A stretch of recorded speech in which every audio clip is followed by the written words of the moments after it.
స్తుతించాలి. కృతజ్ఞతాస్తుతులు చెల్లించుట మీ విషయంలో దేవుని చిత్తము, దేవుని ఉద్దేశము.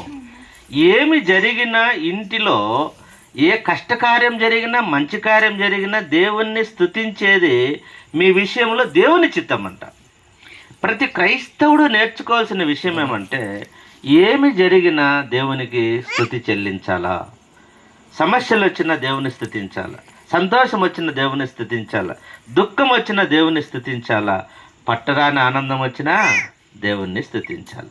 ఇది మీ విషయంలో దేవుని చిత్తం అని అపోస్తలుడైన పౌలు గారు చెప్తాడు. ఇది మనందరి విషయంలో జరగాల్సినది. ఒక తండ్రి మరి 10th క్లాస్ పాస్ అయితే మరి అందరికీ స్వీట్లు పంచినాడంట. పక్కింటి ఆయన వాళ్ళ 10th క్లాసులు వాళ్ళ కొడుకు 2 సబ్జెక్టులు పోతే ఆయన స్వీట్లు పంచినాడంట. నువ్వెందుకు పంచినావు? ఈయన పంచినాడు కదా, వాళ్ళ కొడుకు పాస్ అయినా అంటే, నా కొడుకు 4 పాస్ అయినాడు, ఆ రెండే కదా ఫెయిల్ అయింది. అంటే అంటే 4 పాస్ అయినాడు, 2 ఫెయిల్ అయినాడు. దాన్ని బట్టి స్థుతిస్తాం దేవుణ్ణి. దానికి కూడా దేవునికి స్థుతించాలి.